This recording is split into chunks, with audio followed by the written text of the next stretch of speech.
Good evening everyone, कैसे हो आप सभी लोग। जल्दी से सब लोग लाइव आ जाइए। और पॉलिटी की क्लास जहाँ पर हमने ब्रेक की थी, लगभग 42 क्लास हम लोग कंप्लीट कर चुके थे इंडियन पॉलिटी एंड कॉन्स्टिट्यूशन का, जो भारतीय राज्य व्यवस्था और संविधान जो हमने पूरी सीरीज स्टार्ट की थी, वो क्लासेज लगभग 20-25 दिनों से मैंने ब्रेक की थी।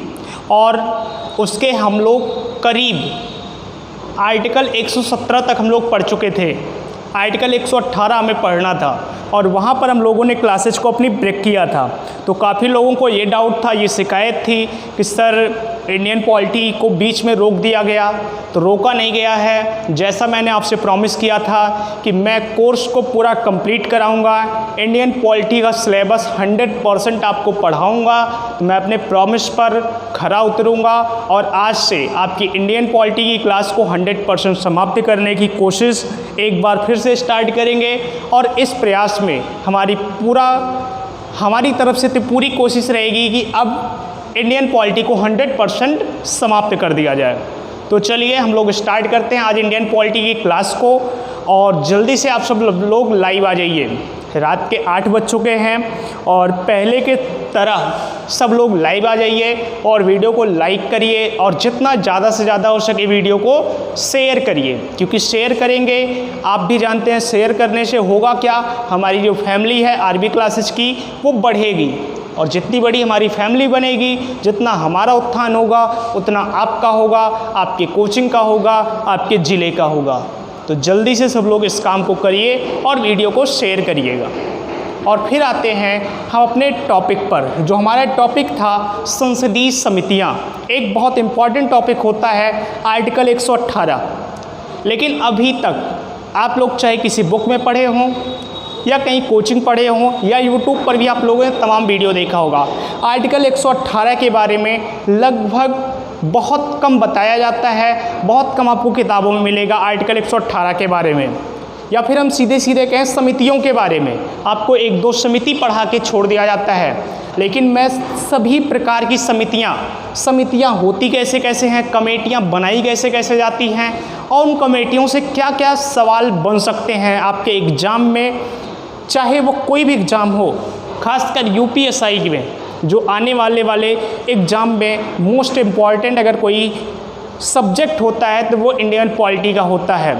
उसमें समितियों से क्वेश्चन, या फिर आप बिहार एसआई का एग्ज़ाम दे रहे हों या फिर एनटीपीसी का डेट आ चुकी है, एग्ज़ाम की डेट आ चुकी है। पॉलिटी सेक्शन बहुत कम पूछा जाता है, लेकिन जहाँ भी इंडियन पॉलिटी पूछी जाएगी आपको यहाँ से क्वेश्चन ज़रूर मिलेंगे। वैसे एनटीपीसी के लिए सबसे मोस्ट इम्पॉर्टेंट, अगर आप केवल खास एनटीपीसी की तैयारी कर रहे हो तो आप साइंस पर विशेष ध्यान दीजिएगा।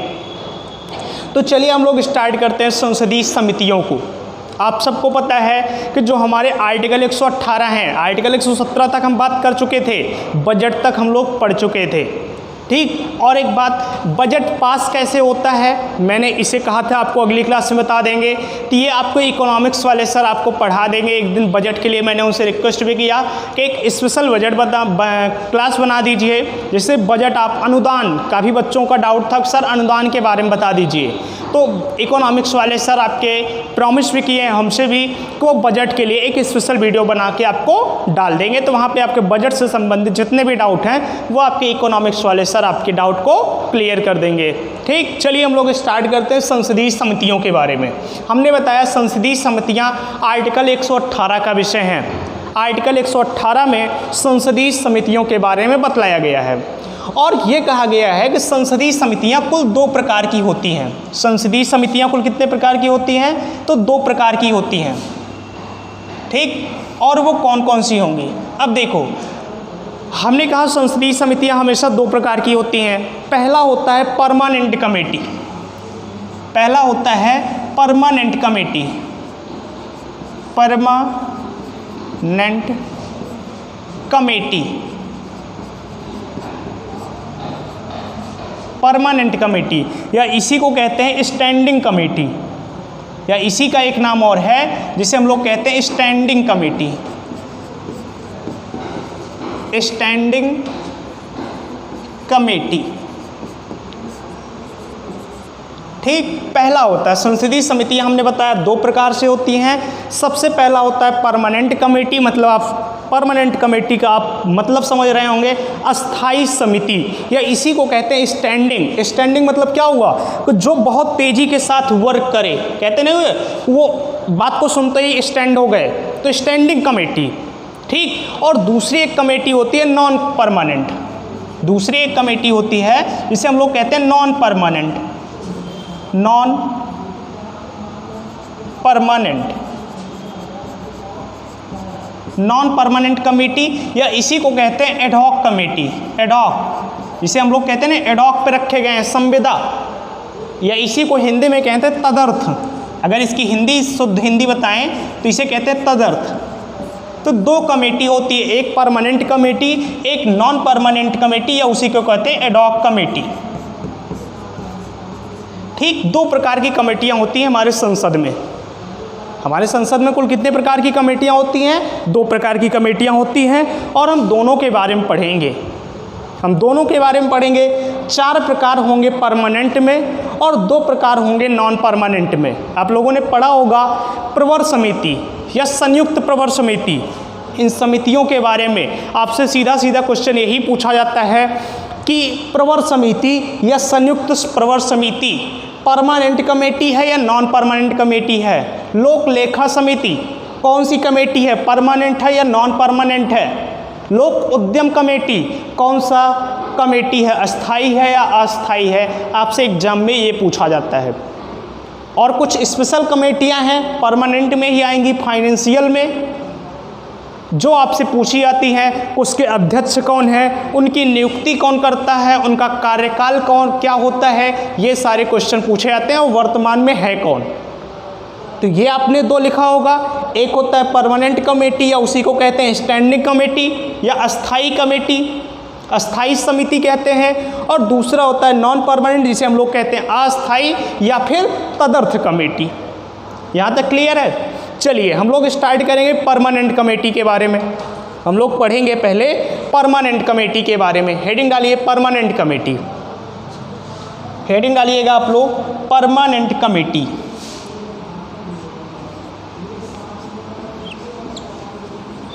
परमानेंट कमेटी या अस्थाई कमेटी। ठीक, परमानेंट कमेटी या अस्थाई कमेटी। और हमने बताया परमानेंट कमेटी कुल 4 प्रकार की होती है। परमानेंट कमेटी कुल 4 क्या 5 प्रकार की होती है। 5 प्रकार की होती है, जिसमें से सबसे पहला होता है वित्तीय संसदीय समिति। सबसे पहला होता है वित्तीय संसदीय समिति, परमानेंट कमेटी का पहला भाग। वित्तीय संसदीय कमेटी, कमेटी मतलब समिति। दूसरा होता है विभागीय। अब देखिए इसके भी अभी भाग निकलेंगे। विभागीय समिति, समिति मतलब अगर हम कह रहे हैं तो इसका मतलब कमेटी, जो डिपार्टमेंटल कमेटी होती है उसी को हिंदी में क्या कहेंगे? विभागीय समिति। तीसरा आप लोग लिखिएगा, तीसरा लिखिए विशेषाधिकार। तीसरा लिखिए विशेषाधिकार कमेटी। तीसरा लिखिए विशेषाधिकार,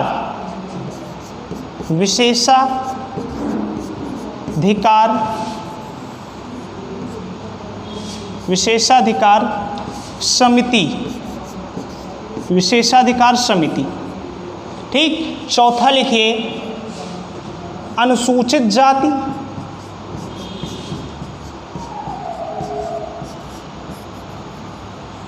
अनुसूचित जाति तथा जनजाति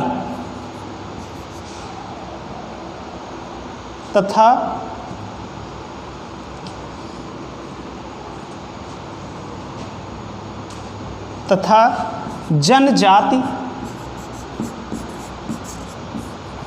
समिति। ठीक, अनुसूचित जात तथा जनजात समिति। और 4 हुए, 5वां लिखिएगा लिखिए विभागीय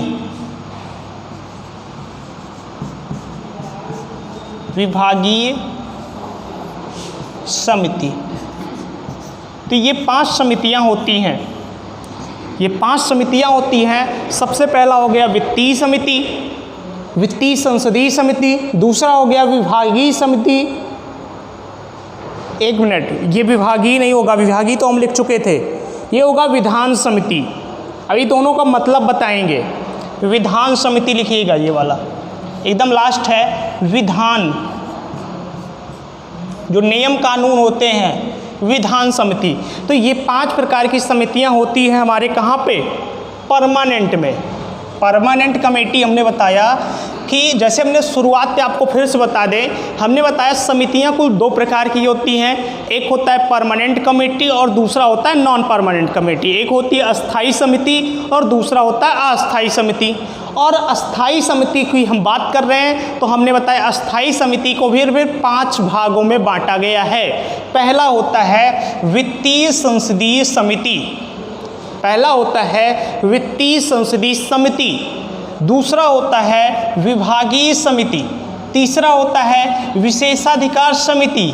चौथा होता है अनुसूचित जात तथा जनजाति समिति। और 5वां होता है विधान समिति। ये 5 समितियां होती हैं। 5ों का नाम आप लोगों ने नोट किया होगा। आई होप आप लोग ये सब लिख चुके होंगे। तो ये 5 लिखिएगा और फिर आपको हेडिंग डालना है वित्तीय संसदीय समिति। अब इसमें भी 3 प्रकार की समितियां होती हैं और वही तीनों समिति हमसे एग्जाम में पूछी जाती है। वही बार बार वही समितियां पूछी जाती हैं। कुल कितने मेंबर होते हैं लोक लेखा समिति में, लोक उद्यम समिति में, प्राक्कलन समिति में? ये सारी समितियां होती हैं किसमें? वित्तीय संसदीय समिति में। आपसे देखिए क्वेश्चन किस किस प्रकार से पूछा जाएगा। आपसे 3 ऑप्शन यहाँ से दे दिया गया और चौथा एक दिया गया प्रवर समिति। आपसे पूछा गया निम्नलिखित में से कौन सी समिति परमानेंट कमेटी नहीं है। अब प्रवर समिति, जो प्रवर और संयुक्त प्रवर समिति होती है वो नॉन परमानेंट का हिस्सा होती है, तो परमानेंट में वो नहीं है। तो परमानेंट का हिस्सा कौन नहीं हुआ? संयुक्त प्रवर समिति। यहाँ से आपसे ये क्वेश्चन पूछा जाता है।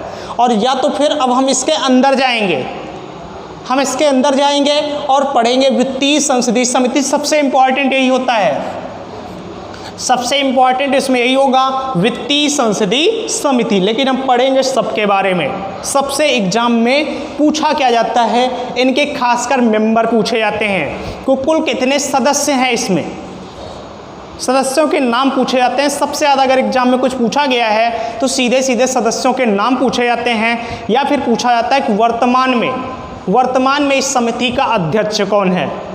ठीक, तो हम आपसे एक होमवर्क देंगे आपको, ये आपके लिए क्वेश्चन होगा जब हम समितियों के अध्यक्ष का नाम पूछेंगे। बाकी हम तो बताएंगे ही आपको। तो चलिए आप लोग हेडिंग डालिएगा वित्तीय संसदीय समिति।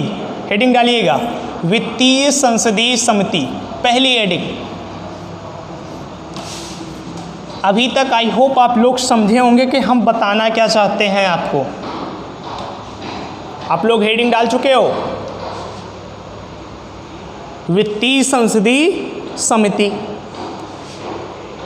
पहली हेडिंग होगी। चलिए अब देखो वित्तीय संसदीय समिति में जो आप सबसे पहला लिखोगे, लिखिए लोक लेखा समिति। पहला आप लिखिएगा। अब वित्तीय संसदीय समिति के अंतर्गत लिखना है पहला लोक लेखा समिति। ठीक, इसी को इंग्लिश में कहते हैं पब्लिक अकाउंट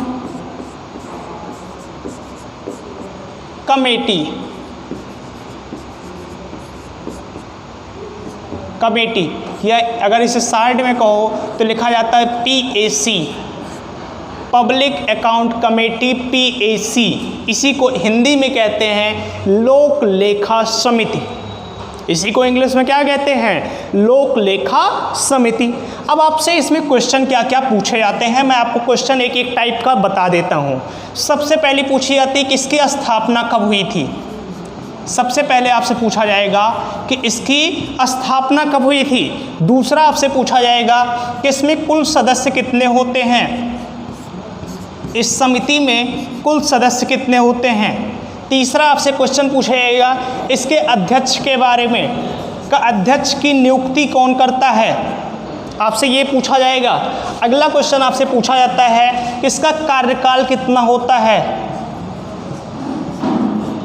जो इसके सदस्य होते हैं या अध्यक्ष होते हैं इनका कार्यकाल क्या होता है। और लास्ट आपसे पूछा जाता है कि इस समिति का कार्य क्या होता है। आपसे इतने क्वेश्चन पूछे जाते हैं लोक लेखा समिति या किसी भी समिति से संबंधित कोई भी समिति होगी, आपसे ये 5 क्वेश्चन बनते हैं लोक लेखा समिति से। चलिए हम एक एक का आंसर देंगे, आप लोग लिखते चलिएगा। अब एक चीज़ पूछी जाती, कुल क्या कहते हैं, स्थापना कब हुई थी। स्थापना अगर पूछी गई आपसे, अगर आपसे स्थापना पूछी जा रही है तो स्थापना में आप लोग लिखिएगा 1919, सन 1919। और अगर जिसे याद होगा वो जल्दी से कमेंट में लिखिए कि सर 1919 में कौन सा एक्ट आया था, बताइएगा। सन 1919 में कौन सा एक्ट आया था, उसी एक्ट के आधार पर ही लोक लेखा समिति PAC का गठन किया गया था। अभी हम थोड़ी देर वेट करेंगे आपके कमेंट का। कुल सदस्यों की संख्या होती है 22। कुल सदस्यों की संख्या कितनी होती है, 22 होती है। और 22 सदस्यों में 15 सदस्य चुने जाते हैं लोकसभा से। ये क्वेश्चन आपसे पूछे जाते हैं, इम्पॉर्टेंट चीज़ें हैं ये। और 7 सदस्य होते हैं कहाँ से, राज्यसभा से। तभी तो बनेगी संसदीय समिति जब दोनों सदन को क्या होंगे, सदस्य होंगे। तो ये आपसे क्वेश्चन पूछा जाता है कितने सदस्य होते हैं, तो कुल सदस्य होते हैं 22 और 15 होते हैं लोकसभा से और 7 होते हैं राज्यसभा से। हमने आपसे क्वेश्चन पूछा 1919 में, तो आपको बहुत अच्छे से याद होगा मैंने एक आपको एक्ट बताया था और उस एक्ट का नाम था मॉन्टेग्यू चेम्सफोर्ड सुधार। याद है किसी को, मॉन्टेग्यू चेम्सफोर्ड सुधार याद है, याद होना भी चाहिए आपको। मॉन्टेग्यू चेम्सफोर्ड सुधार तो 1919 में ही आया था। मॉन्टेग्यू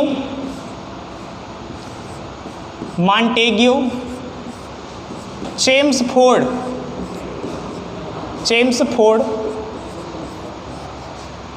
सुधार के द्वारा क्या हुई थी, इसकी स्थापना हुई थी। मॉन्टेग्यू चेम्सफोर्ड सुधार द्वारा जो एक्ट आया था, मॉन्टेग्यू चेम्सफोर्ड सुधार, मॉन्टेग्यू चेम्सफोर्ड रिफॉर्म हमने पढ़ाया था आपको। उसी समय मैंने आपको बताया था कि इसी एक्ट द्वारा लोक लेखा समिति का गठन किया गया था। मतलब वर्ष कौन सा था, 1919 था। कुल सदस्यों की संख्या होती है 22। अगला क्वेश्चन पूछा जाएगा कि जो इसका अध्यक्ष होता है इसकी नियुक्ति कौन करता है। जो अध्यक्ष होगा इसकी नियुक्ति आपसे पूछा जाता है, तो इसकी नियुक्ति करता है लोकसभा अध्यक्ष। जो लोकसभा का अध्यक्ष द्वारा, नियुक्ति लोकसभा के अध्यक्ष द्वारा, लोकसभा के अध्यक्ष द्वारा इसकी क्या होती है, नियुक्ति होती है। किसके, लोक लेखा समिति के अध्यक्ष की नियुक्ति। हमने बताया है आपको कि लोक लेखा समिति का जो अध्यक्ष होगा उसकी नियुक्ति कौन करेगा, लोकसभा का अध्यक्ष करेगा। पहली बात हो गई। दूसरी बात आपसे ये क्वेश्चन पूछा गया कि जो अध्यक्ष होता कौन है, इसका अध्यक्ष बनेगा कौन। तो बहुत बेसिक से बात, एक बात आप अपने जहन में उतार लीजिए, और वो ये है कि जो इसका अध्यक्ष होता है, जो लोक लेखा समिति का अध्यक्ष होगा, वो हमेशा जो विपक्ष होता है, विपक्ष होगा। विपक्ष में कौन सा, लोकसभा का विपक्ष। और लोकसभा विपक्ष में जो सबसे बड़ी पार्टी होगी, लोकसभा में सबसे बड़ी पार्टी, सबसे बड़ी पार्टी का सदस्य होता है।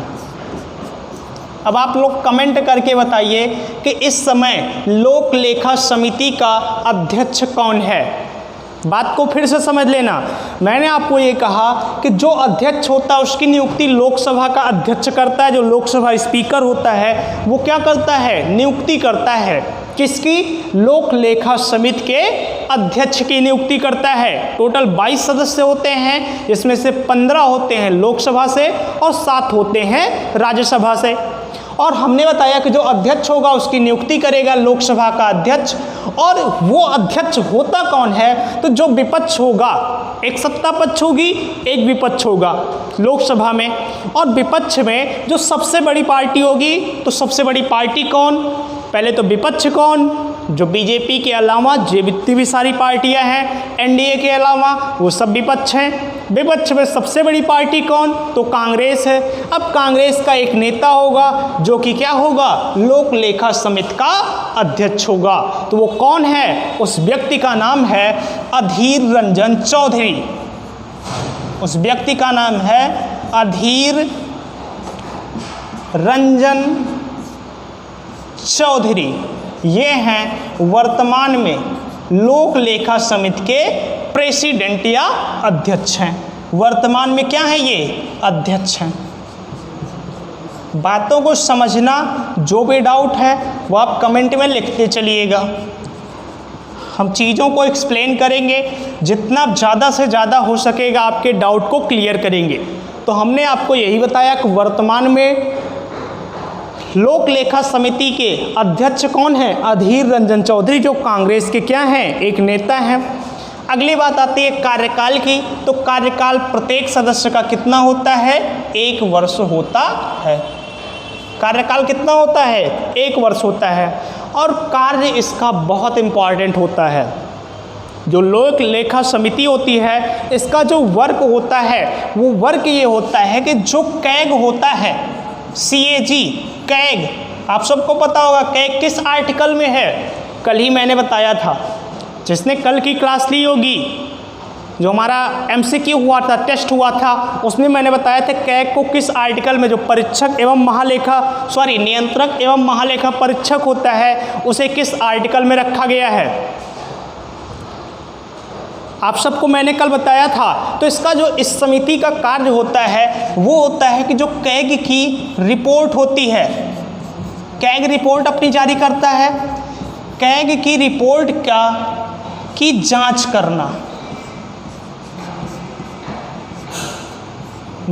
करना, ये इसका क्या होता है? कार्य होता है। ये मोस्ट इंपॉर्टेंट है। सीधे सीधे आपसे क्वेश्चन ये पूछा जाता है कि कैग जो नियंत्रक एवं महालेखा परीक्षक होता है, जिसका जिक्र आर्टिकल 148 में किया गया है, उसके कार्यों की समीक्षा कौन करता है? तो उसके कार्यों की समीक्षा लोक लेखा समिति करती है। बात क्लियर है यहाँ तक? तो ये आपसे क्वेश्चन पूछे जाते हैं किससे? लोक लेखा समिति से। अगर आपसे एक क्वेश्चन ये पूछ लीजिए कि लोक लेखा समिति अपना रिपोर्ट किसे सौंपती है? लोक लेखा समिति अपना रिपोर्ट किसे सौंपती है? तो वो रिपोर्ट सौंपेगी लोकसभा के अध्यक्ष को। लोकसभा के अध्यक्ष को सौंपेगी। बात क्लियर है? क्यों सौंपेगी? क्योंकि जो समिति थी, इसका जो अध्यक्ष था, उसकी नियुक्ति कौन किया था? लोकसभा का अध्यक्ष किया था, वही बनाया था। तो रिपोर्ट कौन लेगा? लोकसभा का अध्यक्ष लेगा। बात यहाँ तक क्लियर है? तो यस लिखिएगा। हमने इसमें बताया क्या कि लोक लेखा समिति का स्थापना कब हुई थी? वर्ष 1919 में। मॉन्टेग्यू चेम्सफोर्ड जो एक्ट आया था 1919 में, उसी के आधार पर लोक लेखा समिति का गठन हुआ था, जिसमें कुल सदस्यों की संख्या 22 थी, जिसमें से 15 आते हैं लोकसभा से और 7 आते हैं राज्यसभा से। इसके बाद हमने अध्यक्ष के बारे में बताया कि अध्यक्ष जो होता है उसकी नियुक्ति करता है लोकसभा अध्यक्ष। और वो जो विपक्ष होता है, जो लोकसभा में जो विपक्ष होता है, उसमें जो सबसे बड़ी पार्टी होती है, उस पार्टी का ही सदस्य होता है लोक लेखा समिति का अध्यक्ष, जो वर्तमान में अधीर रंजन चौधरी हैं। कार्यकाल होता है 1 वर्ष और इसका कार्य होता है कि जो कैग वर्क करता है, CAG जो वर्क करता है उसके वर्क की समीक्षा करना, उसके कार्यों की जांच करना, यही लोक लेखा समिति का कार्य होता है। और इन सदस्यों का कार्यकाल होता है 1 वर्ष और ये अपनी रिपोर्ट हमेशा लोकसभा के अध्यक्ष को सौंपता है। बात क्लियर है यहाँ तक? चलिए दूसरी कमेटी का नाम लिखिए जल्दी से। दूसरी कमेटी का नाम लिखिए और वो है आकलन या प्राक्कलन समिति। आकलन या प्राक्कलन समिति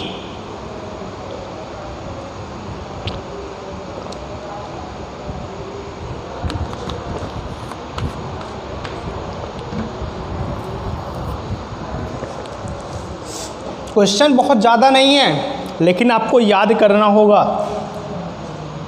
टॉपिक बहुत कॉम्प्लिकेटेड भी नहीं है। अपने चान में जितना आपको समझा सकते थे वो मैंने 2 बार 3 बार 4 बार आपको समझाया है। दूसरा लिखिएगा आकलन या प्राक्कलन समिति। लिखिएगा आकलन या इसी का नाम एक और होता है प्राक्कलन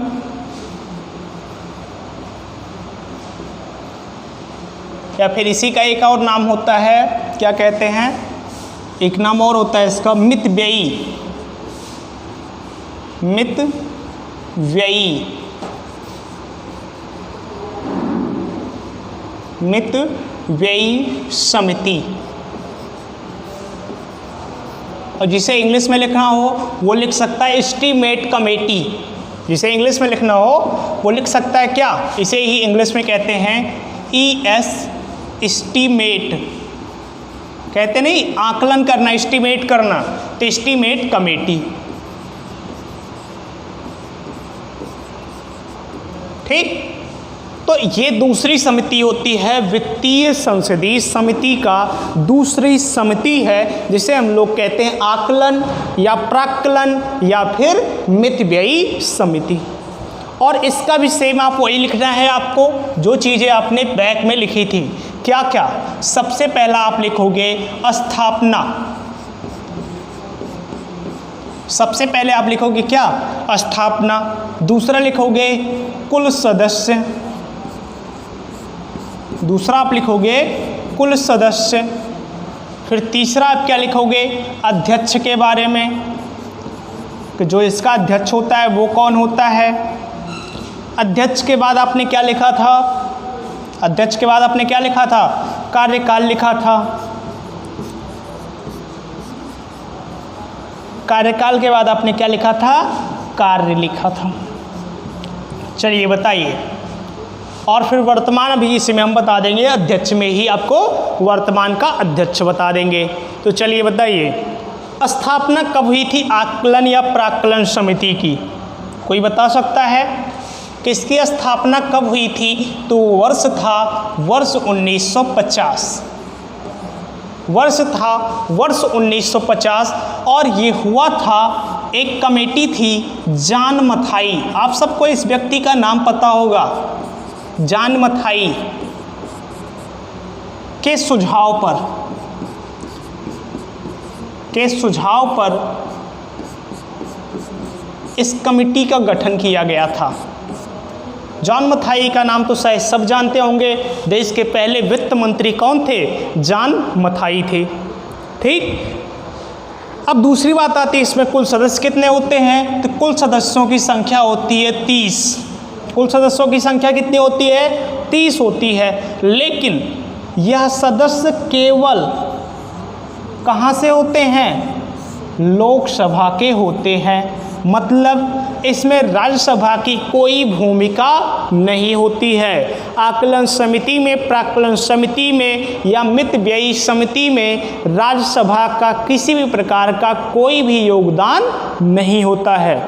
ये दूसरी प्रकार की समिति हम लोग पढ़ रहे हैं, आकलन या प्राक्कलन या मितव्ययी समिति। ठीक, अब इसके जो अध्यक्ष होता है उसकी नियुक्ति भी कौन करता है? अध्यक्ष की जो नियुक्ति होगी, अध्यक्ष की हम नियुक्ति लिख रहे हैं। अध्यक्ष की जो नियुक्ति होगा वो भी कौन करेगा, ये भी करेगा लोकसभा का अध्यक्ष करेगा। इसकी भी नियुक्ति कौन करता है, लोकसभा का अध्यक्ष करता है, पढ़ लीजिएगा ये। इसकी भी नियुक्ति कौन करेगा, लोकसभा का अध्यक्ष करेगा। पहली बात हो गई।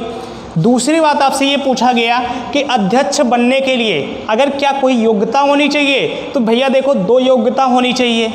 सबसे पहली बात तो वो लोकसभा का मेंबर होना चाहिए, लोकसभा का सदस्य होना चाहिए, वही होगा लोकसभा का सदस्य होना चाहिए। ठीक। दूसरी बात होती है जो इम्पॉर्टेंट है कि वो हमेशा सत्ता पक्ष का सदस्य होना चाहिए, सत्ता पक्ष का सदस्य होना चाहिए।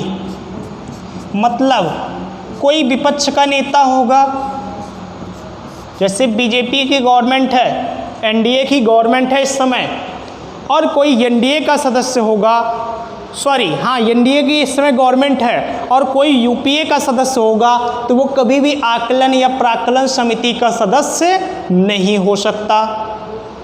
इस बात को आप लोग दिमाग में बैठा लीजिए। चलिए बताइए सब लोग, अध्यक्ष कौन है इस समय? अगर कार्यकाल की बात करें तो इनका भी कार्यकाल कितना होता है, 1 वर्ष होता है सारी समितियों का, हम जान लीजिए। इसीलिए समितियों का कार्यकाल पूछा ही नहीं जाता, क्योंकि सब जानते हैं कि कार्यकाल 1 वर्ष होता है, चाहे वो आकलन समिति हो, चाहे वो प्राक्कलन समिति हो, ये तो नाम एक ही है, चाहे मितव्ययी समिति, या फिर इसके पहले हमने बात की जो क्या लोक लेखा समिति, या फिर इसके बाद बात करेंगे लोक उद्यम समिति, जो अंडरटेकिंग समिति होती है, कमेटी होती है, पब्लिक अंडरटेकिंग कमेटी, उसको भी हम लोग 1 साल ही काउंट करते हैं। 1 साल कार्यकाल होता है किसका भी, आकलन या लोक उद्यम समिति या लोक लेखा समिति का। ठीक। अब इसका एक मोस्ट इंपॉर्टेंट चीज़ आती है कि इसका कार्य क्या है। इसका कार्य क्या है, तो इसका कार्य होता है कि सरकार के जो खर्चे होते हैं, ठीक, जो सरकार के अधिक खर्चे होंगे और सरकार की जो दक्षता होती है उसे जांच परखने का काम करता है कौन, आकलन या प्राक्कलन समिति। कार्य में लिखिएगा, यहाँ पे स्पेस कम है, यहाँ पर स्पेस कम है तो मैं थोड़ा ऊपर करूँगा इसे, और फिर लिखिएगा नीचे कार्य। लिखिएगा सरकार के कार्य में हम लोग लिख रहे हैं सरकार के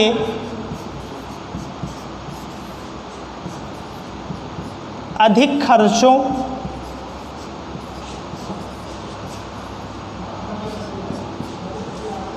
खर्चों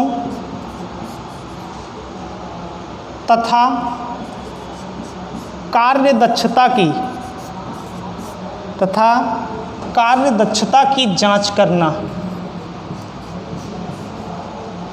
कार्य दक्षता की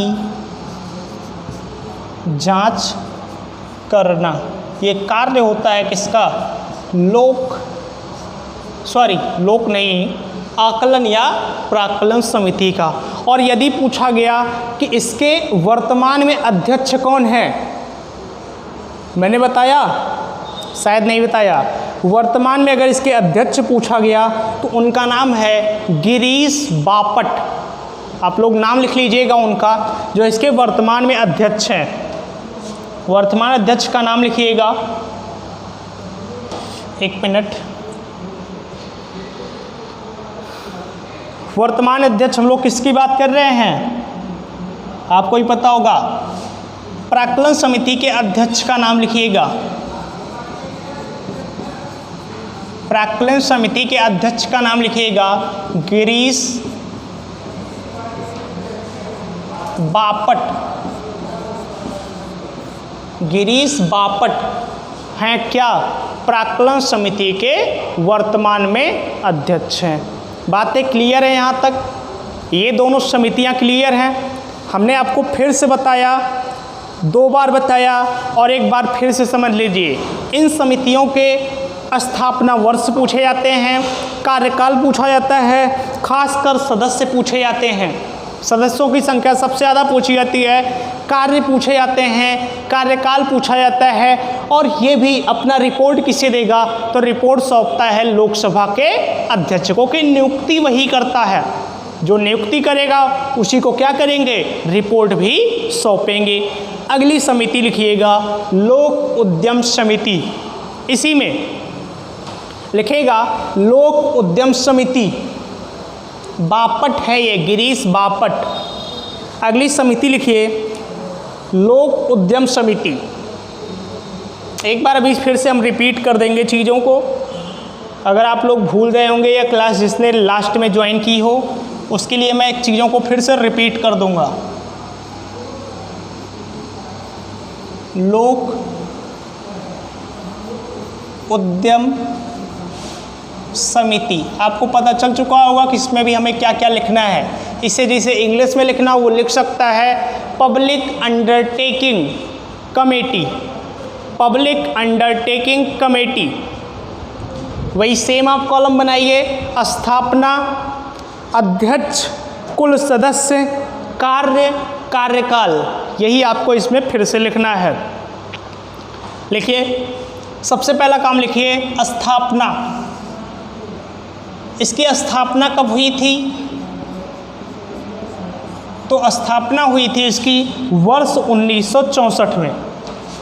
इसकी स्थापना हुई थी वर्ष 1964 में, और एक कमेटी बनी थी जिसका नाम था कृष्णा मेनन समिति। कृष्णा मेनन समिति के सुझाव पर एक कमेटी का गठन हुआ था जिसका नाम था पब्लिक अंडरटेकिंग कमेटी या लोक उद्यम समिति का गठन हुआ था। कब, वर्ष 1964 में। दूसरी बात पूछी जाती है इसमें, आपसे पूछा जाएगा वही पिछला क्वेश्चन कि क्या कुल सदस्य कितने होते हैं। कुल सदस्य कितने होते हैं, तो सदस्यों की संख्या इसमें भी कितनी होती है, 22 ही होती है। कुल सदस्यों की संख्या कितनी होती है, 22 होती है। और सेम वैसे ही जैसे आपने उसमें किया था सेम इसमें भी कर दीजिए, 15 होते हैं लोकसभा से,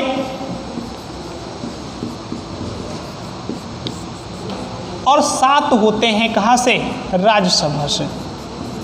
7 कहाँ से आते हैं, राज्यसभा से आते हैं। कुल सदस्य कितने हुए, 22 हुए।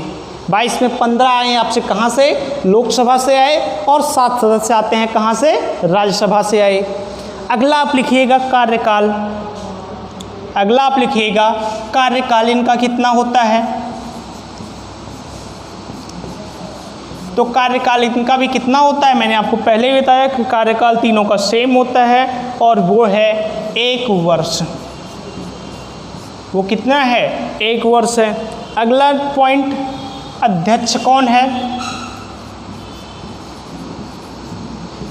अध्यक्ष के बारे में, तो अध्यक्ष में हमने फिर बताया आपको कि जो उसकी नियुक्ति होगी, नियुक्ति फिर से कौन करता है, नियुक्ति करता है वही, नियुक्ति करने वाला व्यक्ति होगा लोकसभा अध्यक्ष। इसे LS लिख देते हैं शॉर्ट में। नियुक्ति कौन करेगा, तो नियुक्ति करेगा LS का अध्यक्ष। ठीक, लोकसभा का अध्यक्ष क्या करता है, नियुक्ति करता है। क्लियर है। और एक बात, इसे भी क्या करता है, किसी भी पार्टी का होना चाहिए, पहली बात होती है। दूसरा होती है लोकसभा का सदस्य होना चाहिए। इसके लिए भी एक कंडीशन होती है कि यह सदस्य हमेशा किसका होगा, लोकसभा का होगा। इसके लिए एक कंडीशन होगी, एक क्या 2 कंडीशन, कि जो अध्यक्ष होगा, ये पहली बात होती है कि इसे LS का सदस्य होना चाहिए, सदस्य होना चाहिए। और दूसरी बात होती है, ये जरूरी नहीं कि वो सत्ता पक्ष का हो या विपक्ष का हो, वह किसी भी पार्टी का हो, किसी भी पार्टी का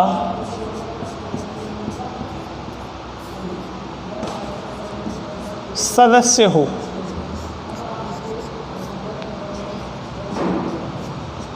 बात क्लियर है।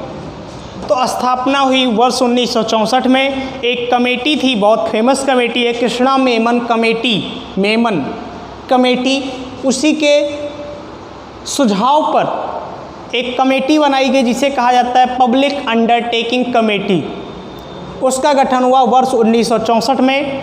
इसमें कुल सदस्यों की संख्या होती है 22, जैसे कि लोक लेखा समिति में था 15 सदस्य होते हैं लोकसभा के और 7 सदस्य होते हैं राज्यसभा से। कार्यकाल इनका भी 1 वर्ष होता है। अध्यक्ष इनका भी कौन चुनता है? लोकसभा का अध्यक्ष ही चुनता है। और यदि बात करें कि लोकसभा का अध्यक्ष कैसा होना चाहिए, तो पहली कंडीशन है कि वह लोकसभा का सदस्य होना चाहिए, पहली बात हो गई। दूसरी बात होती है कि वह किसी भी पार्टी का सदस्य हो, किसी भी पार्टी का सदस्य हो। अब देखो इसमें अगला बात क्या आती है, इसका कार्य आता है। आप सबके दिमाग में होगा कि सर इसका कार्य क्या है। तो इसका कार्य होता है कि जितनी भी सरकारी कंपनियां हैं, उस सरकारी क्षेत्र की कंपनियों से संबंधित जो कैग की रिपोर्ट होगी उसे पेश कौन करता है? लोक उद्यम समिति करती है। पेश करना या फिर कह सकते हो जांच करना। पेश करने से मतलब है जांच करना। वैसे तो उसकी रिपोर्ट तो कैग बनाता है, CAG हमारा बनाता है, लेकिन उसकी जांच कौन करता है? लोक उद्यम समिति करती है, जो कि एक क्या है? संसदीय समिति है। क्लियर है? चलिए लिख लीजिए। अगर अध्यक्ष कौन है? शांता। अध्यक्ष कौन है? अगर आपसे अध्यक्ष पूछा गया तो अध्यक्ष का नाम लिख लीजिएगा शांता कुमार। अगर वर्तमान में अध्यक्ष इसका पूछा गया तो उस व्यक्ति का नाम है शांता कुमार, वर्तमान के अध्यक्ष हैं। चीज़ों को समझने की कोशिश करिएगा, समेटिएगा चीज़ों को। क्लियर है? कार्य लिखिएगा फिर सबसे नीचे, सबसे लास्ट में लिखिए कार्य। लिखिए कार्य में लिखिएगा कि सरकारी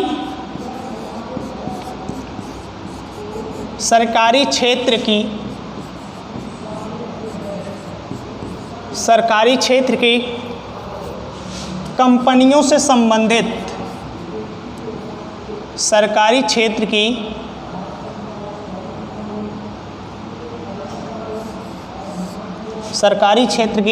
कंपनियों से संबंधित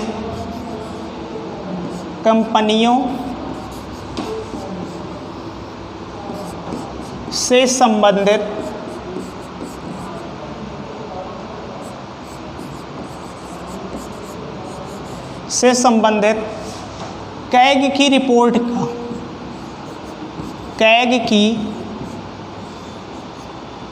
रिपोर्ट की जांच करना,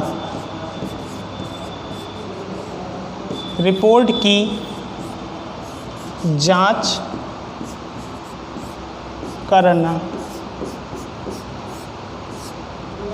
ठीक, कार्य होता है किसका? लोक उद्यम समिति का। जो पब्लिक अंडरटेकिंग कमेटी होती है उसका कार्य ही क्या होता है कि जो सरकारी क्षेत्र की कंपनियां होंगी इससे संबंधित CAG हमारा जो भी रिपोर्ट बनाएगा उन रिपोर्ट की जांच कौन करता है? तो वो करता है लोक उद्यम समिति करती है।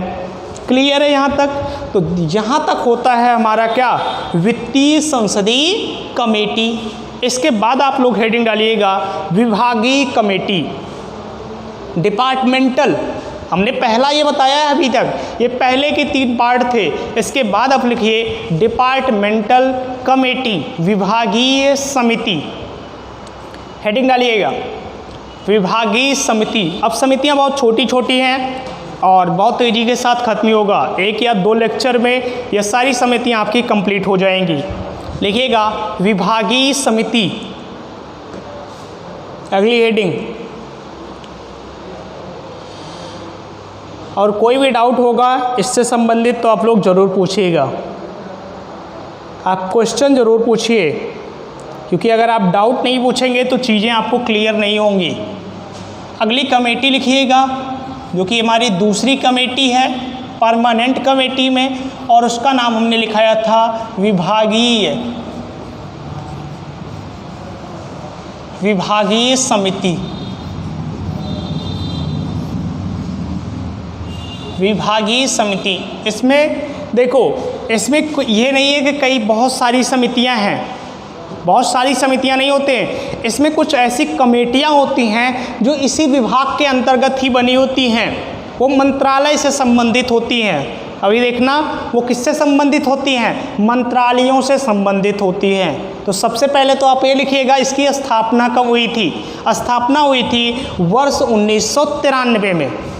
इसकी स्थापना हुई थी वर्ष 1993 में। ठीक, सबसे पहला पॉइंट इसमें लिखिएगा स्थापना। सबसे पहले एक चीज होती है स्थापना। दूसरी चीज लिखना कुल कमेटी, कुल कमेटी। ठीक, तो स्थापना इसकी हुई थी वर्ष 1993 में। वर्ष 1993 में विभागीय समितियों का गठन किया गया था और कुल कमेटियां निर्धारित की गई थी 24। ये तो बाद में बढ़ाई गई है, वर्ष 2004 तक तो 16 ही कमेटियां थी। ये वर्तमान की कमेटी की बात कर रहे हैं। वर्तमान में कुल कमेटियों की संख्या कितनी है, 24 है, जिसमें से लोकसभा में, जिसमें से लोकसभा में 16 समिति है, 16 कमेटी है, और राज्यसभा में कुल कमेटियों की संख्या है 8। राज्यसभा में कुल कमेटियों की संख्या है कितनी, 8 है। और आपसे पूछा जाएगा कि जो 24 कमेटियां हैं, जो 24 कमेटियां हैं, उस प्रत्येक कमेटी में आप लिखिएगा, प्रत्येक कमेटी में 31 सदस्य। इस बात को अच्छे से नोट करिएगा, प्रत्येक कमेटी में 31 सदस्य होते हैं। कितने सदस्य होते हैं, 31 सदस्य होते हैं। 31 सदस्य होते हैं। कुल कमेटियों की संख्या होती है 24, और 24 कमेटियों में जो प्रत्येक कमेटियां होती हैं, तो एक कमेटी में सदस्यों की संख्या कितनी हुई, 31 होती है। अगर अब पूछा गया कुल सदस्य कितने होते हैं, आपसे यहाँ से क्वेश्चन पूछा सकता है ना, कुल सदस्य कितने होते हैं, तो जल्दी से मल्टीप्लाई करिए। कुल सदस्य बराबर तो 24 गुणे 31। देखते हैं सबसे पहले किसका आंसर आता है। देखते हैं कितनी स्ट्रांग मैथ है आप लोगों की। आरबी सर का कैलकुलेशन देखते हैं कितने लोगों को आता है, जल्दी से बताइए।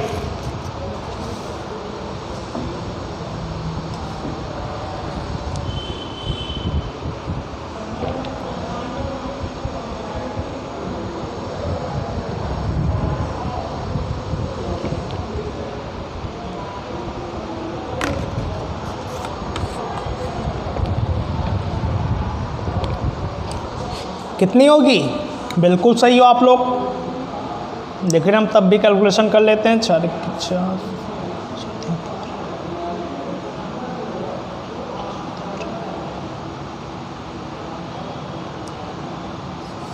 टोटल कितनी आएगी, 744। यही आएगी ना, टोटल सदस्यों की संख्या आ जाएगी 744। ये टोटल कितने सदस्य होते हैं, किसमें, विभागीय समिति में, जिसका गठन हुआ था वर्ष 1993 में। वर्ष 1993 में हुआ था, ठीक है। कुल कमेटियों की संख्या है 24, इसमें से लोकसभा में है 16 कमेटी और राज्यसभा में है 8 कमेटी। प्रत्येक कमेटी में कुल सदस्यों की संख्या होती है 31, तो कुल सदस्य होंगे 24 गुणे 31 बराबर 744 सदस्य। लास्ट पॉइंट लिखिएगा, इसका क्या कार्य, इस समिति का कार्य क्या होता है, तो कार्य पे ध्यान दीजिएगा। कार्य इसका बहुत इंपॉर्टेंट होता है। इसका कार्य होगा वो हम लोग लिखेंगे, लिखिएगा कार्य। अगली हेडिंग इसकी कार्य लिखिएगा। कार्य में लिखिए प्रत्येक पूरा वर्क हम अच्छे से बता दे रहे हैं, लिखवा दे रहे हैं। लिखिएगा प्रत्येक कमेटी या समिति विभाग या मंत्रालय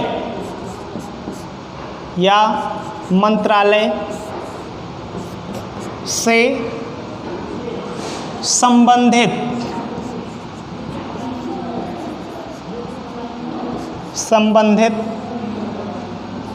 होती है जिसमें उसके मतलब किसके, इस मंत्रालय के, जिसमें, या हम लिख देते हैं यहाँ पे लिखिएगा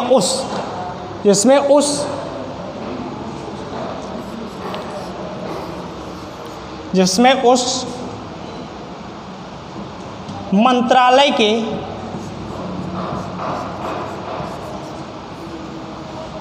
उस मंत्रालय के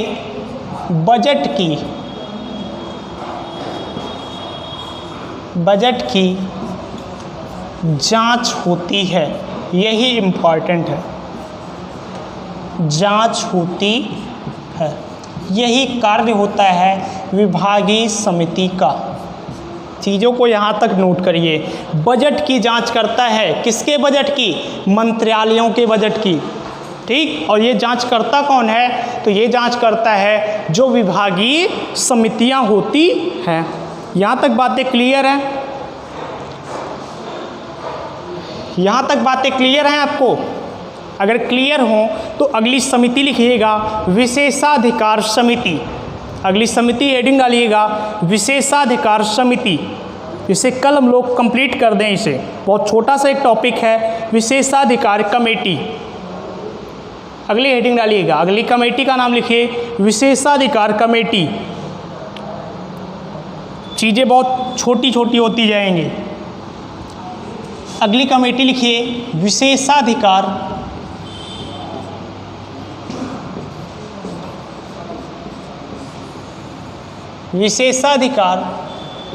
कमेटी या समिति, विशेषाधिकार समिति। और लिखिए, पहला लिखिए कुल सदस्य। देखिए कुल सदस्य, इसमें दो ही चीज़ें आपको लिखना है। एक तो लिखना है कुल सदस्य कितने होते हैं, दूसरा इसमें लिखना केवल कार्य इसका क्या होता है। कुल सदस्य और कार्य। तो कुल सदस्यों की संख्या होती है इसमें 25। कुल सदस्यों की संख्या होती है इसमें कितनी, 25। और 25 में 15 होते हैं लोकसभा के, लोकसभा मतलब LS से, और 10 होते हैं किससे, राज्यसभा से। ठीक, और इसका जो कार्य होता है वो होता है सदन के सदस्यों की विशेषाधिकारों की जांच करना।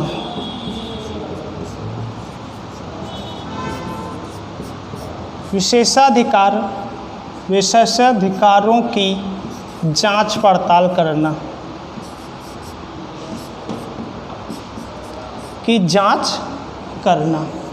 ये कार्य होता है किसका, विशेषाधिकार समिति का। ठीक, तो हम लोगों ने 3 समितियों को आज पढ़ा है। इसके बाद पढ़ना है हमें जनजाति तथा अनुसूचित जनजाति जो समिति है, और एक लास्ट होता है जो हमारा विधान समिति, या हम लोग उसी को कहते हैं अधीनस्थ समिति कहते हैं, सबऑर्डिनेट। वो 2 समितियां पढ़ेंगे। 2 समितियां अभी परमानेंट में पढ़नी है और 2 नॉन परमानेंट में पढ़नी है। तो ये 4 समितियां बचती हैं जो हम लोग पढ़ेंगे कल के लेक्चर में। लेकिन हम लोग एक बार रिवाइज करते हैं कि आज हम लोगों ने पढ़ा क्या। चीज़ों को एक बार क्या करेंगे, समराइज करने का प्रयास करेंगे। आज बहुत दिनों के बाद फिर से एक क्लास स्टार्ट हुई है, तो थोड़ा आप लोगों को ऑड भी लग रहा होगा, कई दिन बाद मिले हैं। तो चलिए एक बार फिर से चीज़ों को पढ़ते हैं, समझते हैं, जो लेट आए हैं, जो लेट क्लास में जुड़े हुए हैं।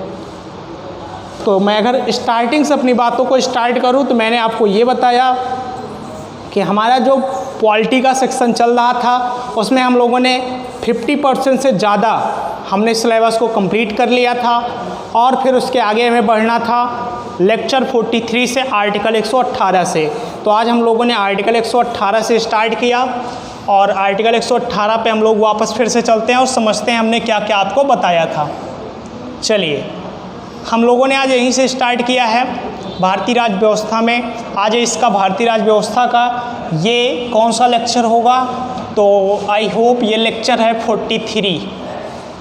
करेक्ट है, शायद मैं करेक्ट हूँ, और ये लेक्चर होगा 43। मैंने बताया संसदीय समितियाँ आर्टिकल 118 का विषय हैं और इस आर्टिकल 118 में 2 प्रकार की कमेटियों का जिक्र है। सबसे पहला है कौन सी कमेटी, तो वो है परमानेंट कमेटी, जिसे हम लोग कहते हैं अस्थाई कमेटी या उसी को कहते हैं स्टैंडिंग कमेटी, और दूसरा होता है नॉन परमानेंट, जिसे हम अस्थाई या उसी को हमने कहा कहते हैं हम लोग एडॉक पर होते हैं, जिसे हम लोग हिंदी में कहते हैं तदर्थ समिति। उसके बाद हमने परमानेंट कमेटी को पढ़ना स्टार्ट किया, पहला जो टाइप था, और मैंने बताया इसमें कुल प्रकार की 5 प्रकार की कमेटियां होती हैं।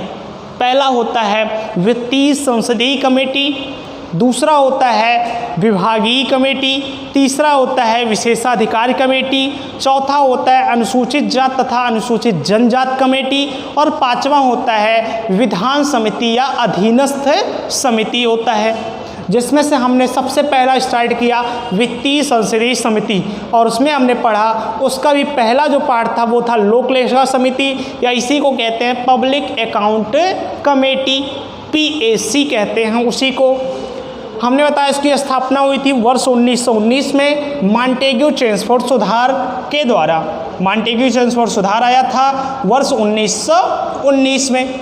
इसमें कुल सदस्यों की संख्या होती है 22 और 22 सदस्यों में 15 होते हैं लोकसभा से और 7 सदस्य होते हैं कहाँ से, राज्यसभा से होते हैं। फिर इसके जो अध्यक्ष होता है उसकी नियुक्ति करता है लोकसभा का अध्यक्ष करता है, और वो अध्यक्ष होगा क्या, तो वो होगा विपक्ष का। विपक्ष में जो लोकसभा होगी उसमें जो सबसे बड़ी पार्टी होगा उसी का सदस्य होता है लोक लेखा समिति का अध्यक्ष, जिसका कार्यकाल होता है 1 वर्ष, और इसका जो कार्य होता है वो कार्य है कि जो कैग जो हमारा होता है नियंत्रक एवं महालेखा परीक्षक होता है उसके जो कार्य होंगे उसी कार्यों की जांच पड़ताल का काम ही किसका होता है, लोक लेखा समिति का होता है। और वर्तमान में लोक लेखा समिति के अध्यक्ष हैं अधीर रंजन चौधरी जी।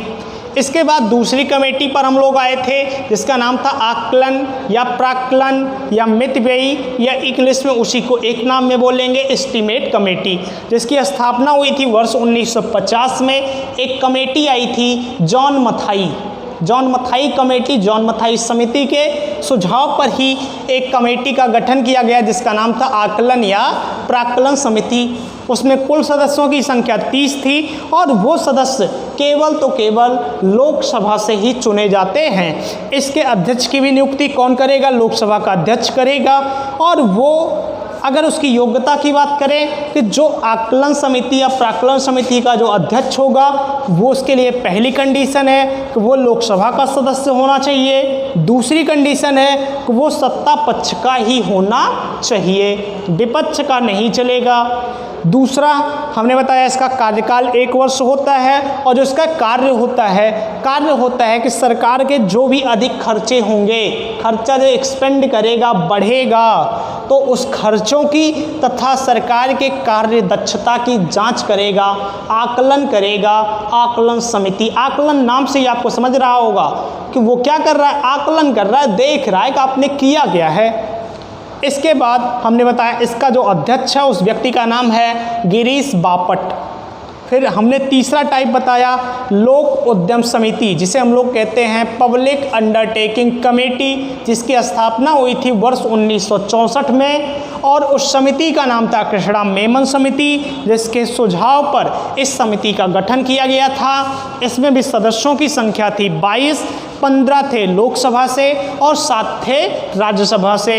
इसके अध्यक्ष की भी नियुक्ति लोकसभा का अध्यक्ष ही करता है और वह किसी भी पार्टी का होना चाहिए, बस कंडीशन ये होती है कि वह सदस्य होगा लोकसभा का। ठीक, वह लोकसभा का सदस्य होना चाहिए वो किसी भी पार्टी का हो, और इसके वर्तमान में जो अध्यक्ष हैं उनका नाम है शांता कुमार। उनका नाम क्या है? शांता कुमार नाम है उनका। अगर इनके हमने बताया कार्य क्या है, तो सरकारी क्षेत्र की जितनी भी कंपनियां होंगी उनसे संबंधित कैग जो भी रिपोर्ट बनाएगा उस रिपोर्ट की जांच पड़ताल करने का काम होता है लोक उद्यम कमेटी या पब्लिक अंडरटेकिंग कमेटी का वर्क होता है। फिर हम दूसरे टाइप पर आते हैं। परमानेंट कमेटी का दूसरा टाइप हमने पढ़ा विभागीय समिति, जिसकी स्थापना वर्ष 1993 में की गई और कुल कमेटियों की संख्या इसमें निर्धारित की गई 24, जिसमें से 16 कमेटियां होती हैं लोकसभा में और 8 कमेटियां होती हैं राज्यसभा में। परंतु प्रत्येक कमेटी में 31 सदस्य होते हैं, तो टोटल सदस्यों की संख्या हो जाएगी 744। और इनका कार्य क्या होता है? ये जो 24 कमेटियां होती हैं 24 मंत्रालयों से संबंधित होती हैं। प्रत्येक मंत्रालय में एक कमेटी बनाई जाती है और उस कमेटी का काम होता है कि उस मंत्रालय का जो बजट होगा उस बजट को देखने का काम करती है, ये विभागीय समितियां करती हैं। यहाँ तक ये क्लियर हुआ।